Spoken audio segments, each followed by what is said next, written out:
So I want to make this tool that fits into here to remove, to hold this part here, this cylinder that's deep down in the fork leg to stop it from rotating while the bolt is tightened at the at the bottom.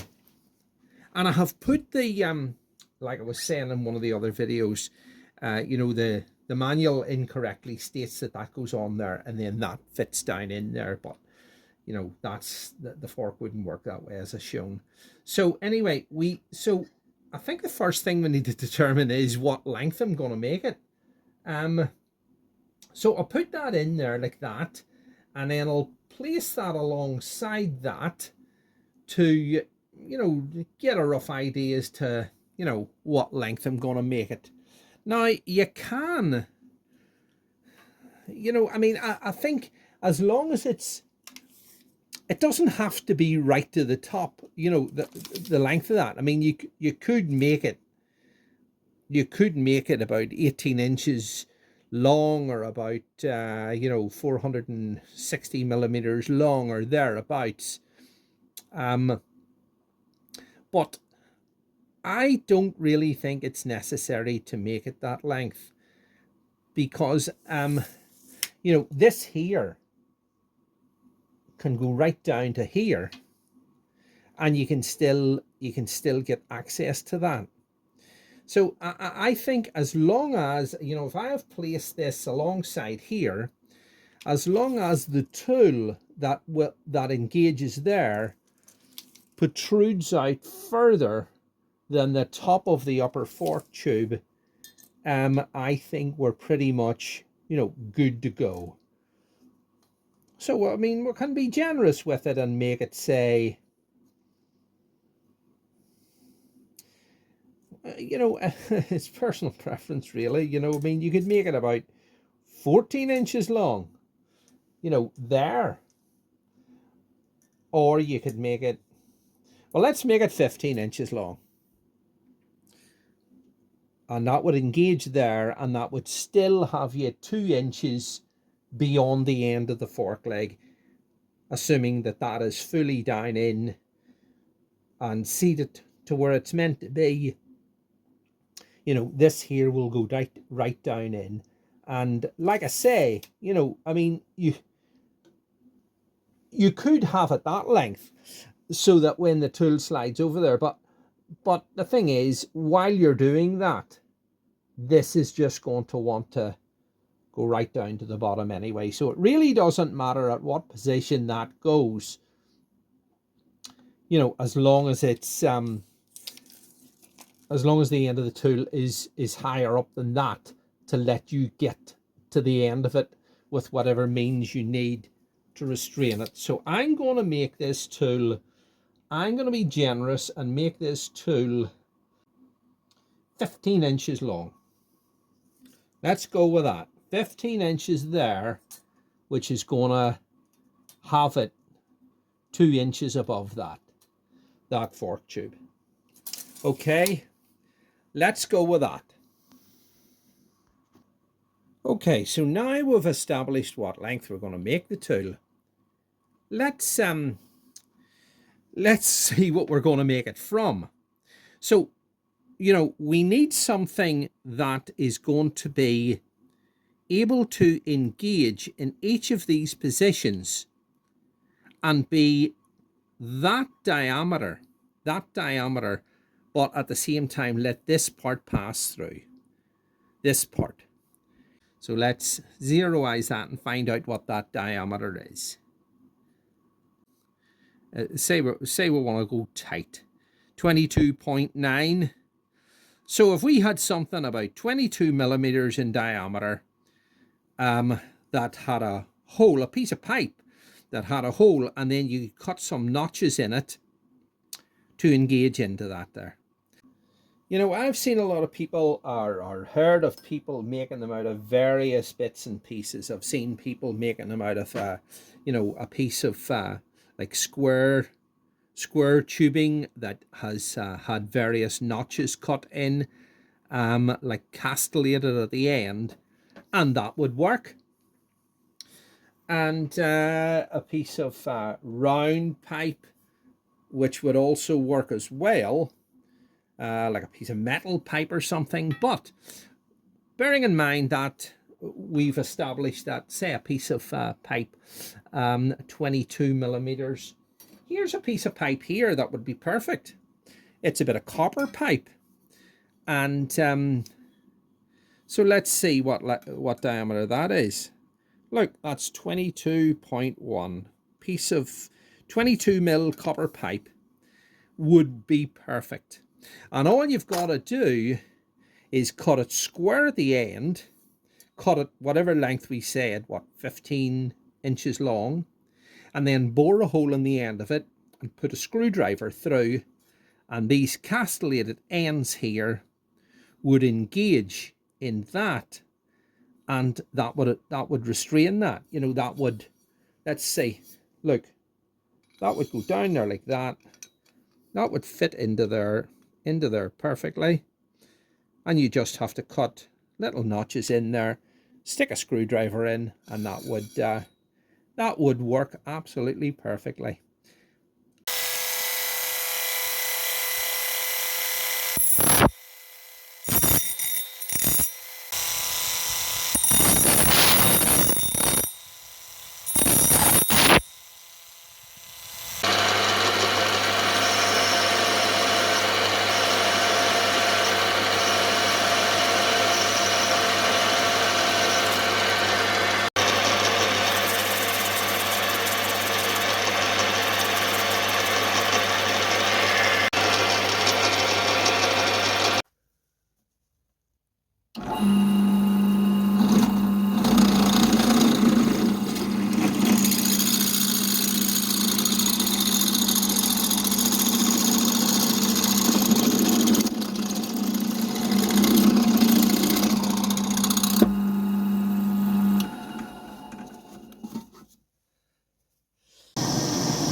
Okay, so there's that wee tool made. Now, it was very, very simple. It's just a piece of 22 mil copper pipe, just castellated at the end there with a Dremel and an abrasive wheel. I bored a 10 millimeter, well, a 9.5 millimeter hole through there and put a piece of brass bar there, brass rod, and soldered two little ferrules on the end there, just like that. So let's see if it works. So we just put it on there like that, and that there should just engage there, like that. Okay, that's the way that is. You can actually see it there, engaging. Let's see if you can see that. See it there? That's the way it is. Okay, so that's that made, and you know, it fits into the cylinder perfectly. And although it would probably be absolutely fine and there wouldn't be any issues of it, I think that the walls of the copper are a little bit too thin. So I'm going to put a little brass insert in there and just beef it up a little bit. So stay with me and I'll do that.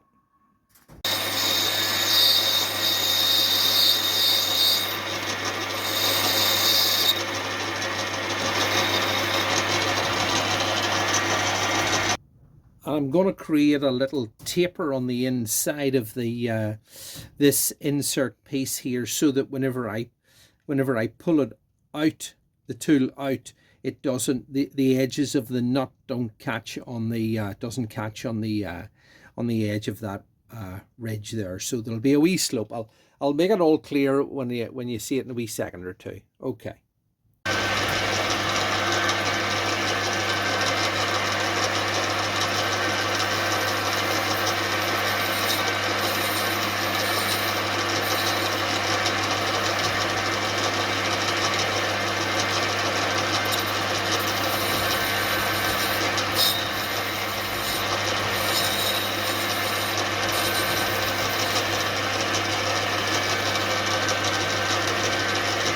Just change the angle on that a wee bit.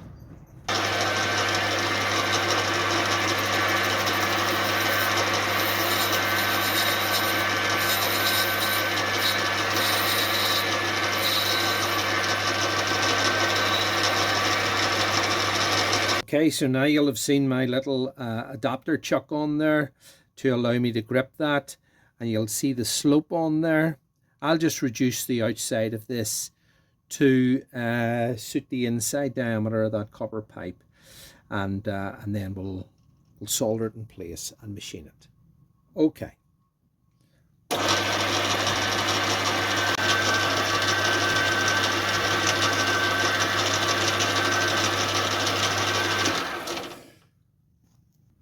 Okay, so there's that little piece there. You can see the slope on it there, and that simply goes into the end of the piece of the copper pipe that I made, and that simply means there that whenever, you know, the whole tool is being withdrawn, that the edge of the nut that's on the top of the piston kind of has a little ramp there to not catch on. I mean, if I was to put it in that way, it could catch on the end. So that's the reason for that. Now I'll solder that in and then do the castellated ends on that using the copper piece as a guide. Okay. All right, so just put a wee bit of flux around the end of that in there.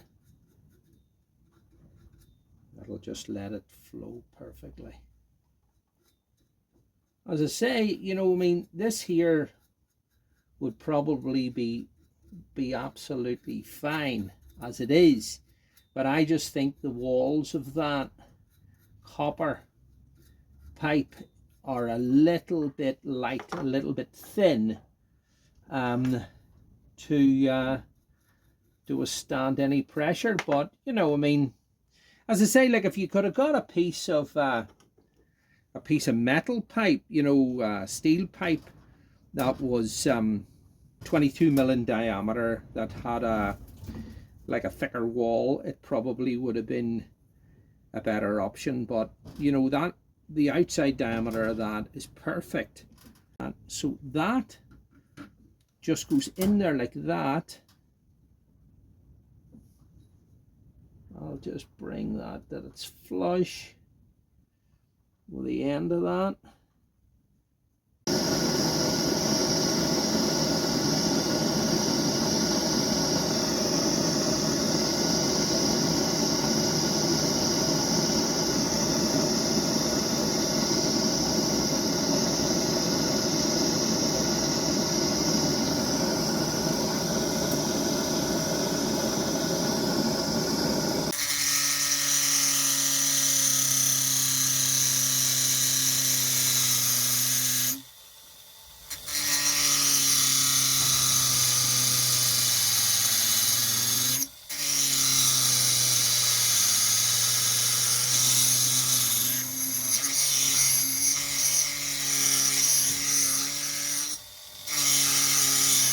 There's another little tool I need to make. It's just called a wee piston puller. I'll make that now. Okay. And for that, I'm just going to use a wee piece of 15 millimeter copper pipe. Now, I could use, I mean, I could use a piece of aluminium rod, and I could just machine the end of it.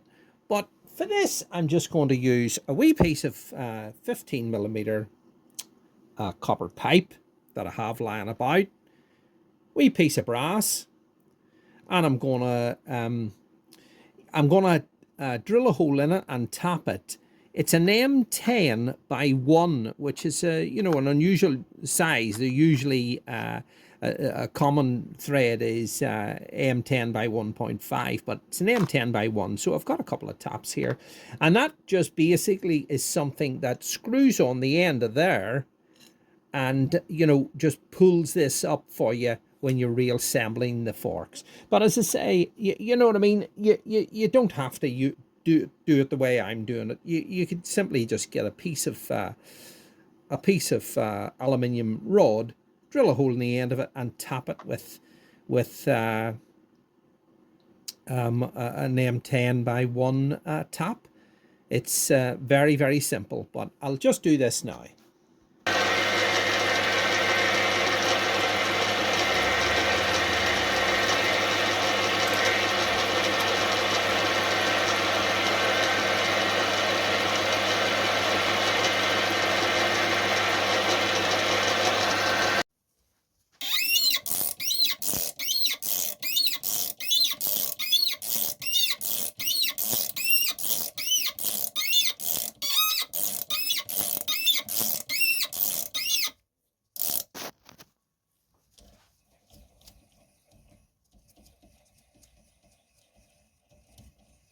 Perfect.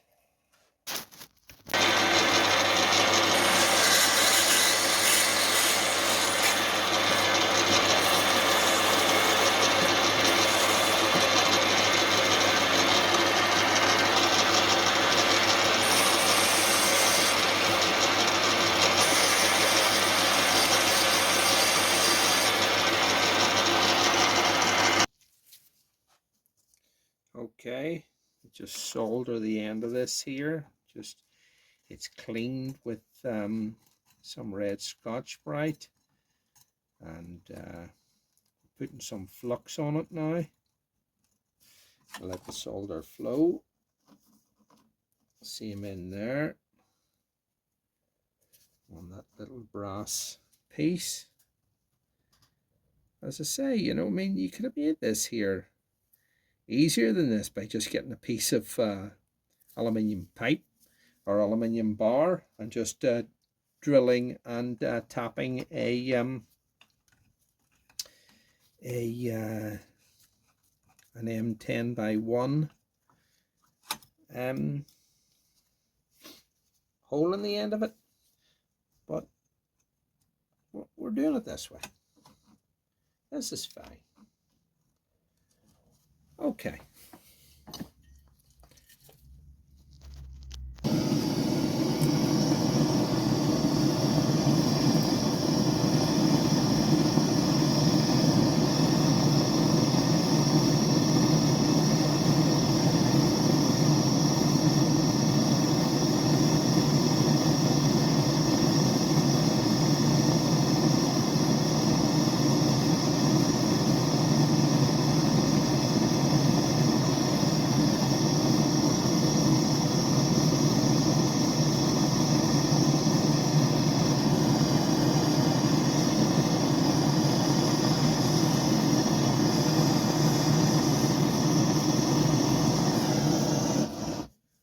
Right, that's that.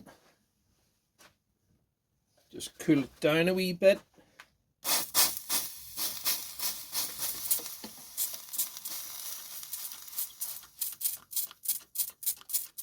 Okay, and just machine the end of it now.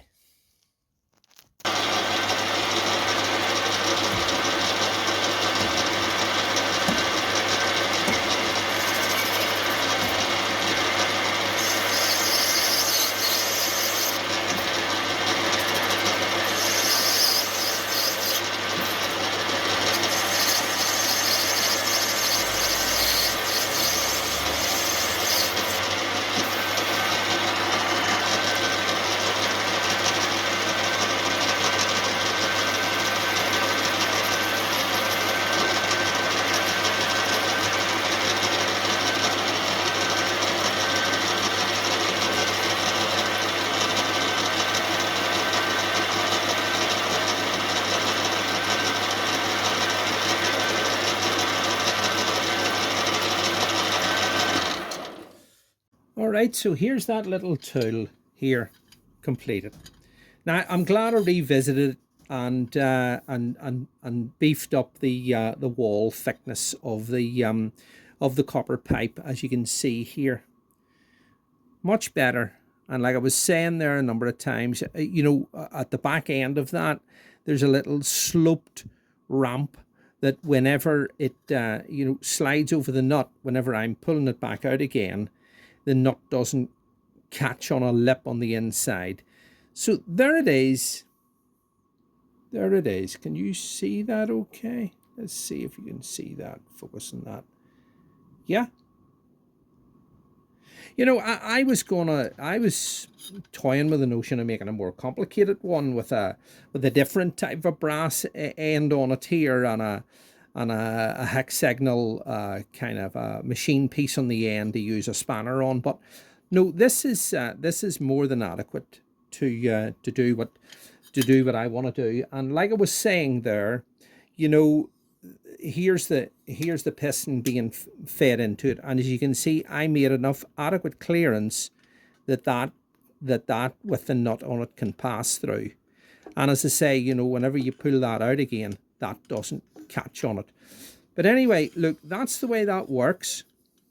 So that'll come down there and engage in that there. And you know, with it being 22 millimeters in overall diameter, that's a pretty good fit. And you can actually see it. Look, what do you see? You can actually, you see it engage in there? See that? There's it there. So that's spot on for that. Okay, so we've got that bit. We've also got this wee piece here, which again is just a tool called a piston puller, and it's got a brass end on it there, as I was showing. And you know, the purpose of that is that whenever you're assembling your forks, and that goes down into the fork tube, this part will want to drop down. And you know, I mean, you need to find a way of holding it up so that whenever you put your spring on there, you can kind of keep it up out of, beyond the spring while you're assembling, doing the rest of it. And I suppose you could find a way to do it. But anyway, Kawasaki sell what they call a special tool, or you can buy these on the internet. But really, that's a piece of 15 mil copper pipe with a wee brass insert that's threaded to an M10 by 1 millimeter thread pitch on the end. And like I said many times there, you know, I mean, you didn't have to do it that way. You could just buy a piece of brass rod or aluminium rod or whatever it is, and just drill the hole into the end and thread it. But I did it this way. I mean, this stuff's as cheap as chips. That piece of copper pipe was just a piece of copper pipe, 22 mil copper pipe that I had lying about. And you know, I mean, you can buy a 2 meter length of that for, I think it's about £7 or something like that, you know. But anyway, that really, the way that works is that just threads onto the end, and that allows you to, you know, pull it up while you're assembling the rest of your you know, you're doing the rest of your fork build.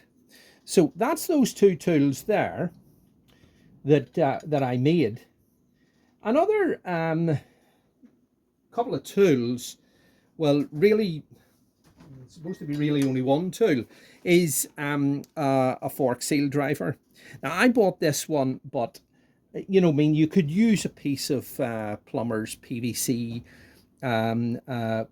pipe that would do the job just as well if you got one that was the right diameter for the fork tubes. But I bought this one, but it's actually not I wouldn't really recommend it. It's not a great one.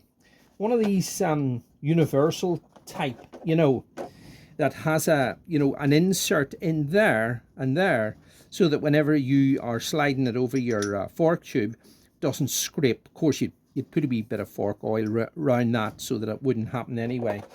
And then this this here is one of these, you know, you can adjust the size of that. You know what I mean? You can move this, you know, you can move the size of that to suit whatever diameter of forks that you've got. You know, and no, to be honest with you, I wouldn't. It's not. It's something that's. It's okay. It would do the job, but you know, I wouldn't really. I wouldn't really rate that one at all. You know, I will be using it to, you know, knock the drive the bushes in. You know, these bushes in. But you know, I mean, I might use it and I might not use it. You know, it's one of those ones that's not. It's not great, but I'll tell you a far better one is this one here that I bought. This one, and it's one of these ones, you know, that has lots of inserts there that that will suit whatever size of forks you've got. So for our ZRX forks, we'll be using a 43 millimeter inserts, and you can see that they're, you know, they're this plastic, and you know, that won't, it won't scrape your fork tube in any way. And basically that just, you see that part there, that just locates in there like that, you know. So you know what I mean, you're just let me see, you're just putting that together like that, and then that part there, that tang on that, fits into there, and that part fits into there. That's a much better tool, and I actually should have bought that in the first place. But once again, you know, I mean, you don't have to have that. You know what I mean. You could use the a piece of plumber's PVC pipe, but I'm just, you know, I mean, I just like tools. You know, even if I do buy something that I shouldn't have bought, but you know, I much prefer that. So that's a pretty good tool. Now, it wasn't really that dear. I think I got that on Amazon, and I think it was about 35 quid or something like that. You know, so it wasn't out of the question. You know, so we've got that and that, right? Other thing is that I bought, and again, it was just personal preference. I bought, I mentioned in the first video about loosening the fork cap with a 27 millimeter 6-sided socket. But whenever the preload adjuster is fully extended, a normal socket won't work. So I just bought this deep socket just for that, because I don't have one, you know. So I bought it, and now I do, you know. So there's that. And one last tool that I want to sort of mention is this tool here. Now, again, that's something that, you know, again, is personal preference as to whether you want to have one or not.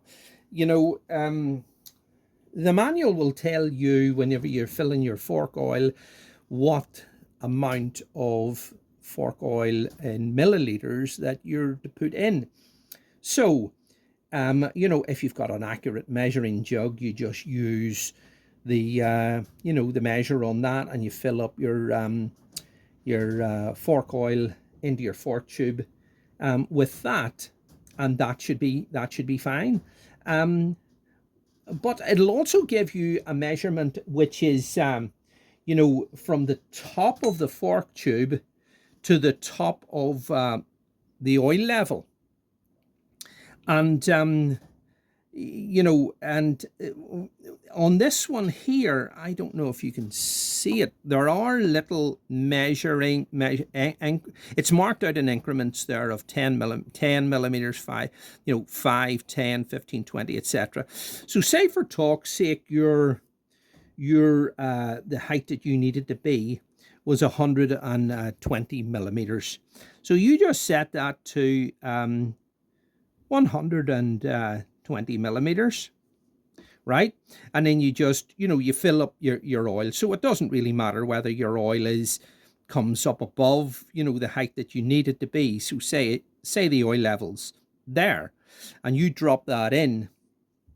When you drop that in, right, you use the syringe to basically just suck the excess oil out. So the oil level will this will suck out the amount that excess that you have until it reaches that level, and then it won't suck any more oil out. It'll just be sucking out air because it has reached the top of that. And because you have, this is a syringe, you will create like a little vacuum on that there. So that means that you can lift this out and the oil won't drip down out of it again, So again, I mean, I can't remember how much that was. I think it was, you can get all brands and all sorts of them, from different manufacturers. I think that one was, again, about 25 or 30 quid, and, it's a handy tool, and I'm going to be using it. So again, like I say, the like of these here, the like of this piece from Kawasaki, I don't know how much it would be. A genuine Kawasaki one would be pretty dear, I would imagine, and you can get other ones off the internet, but who's to say whether it would fit, the 2001 0x fork cylinder. But the only thing is that 2005 0x fork is not like that at the end.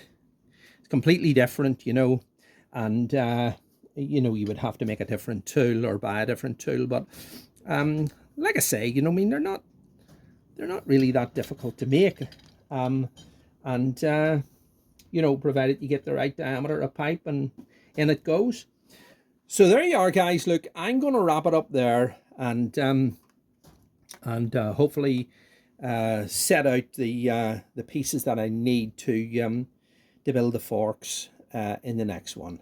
So thanks for tuning in, and stay tuned for the next one, guys. Okay, all the best. Bye.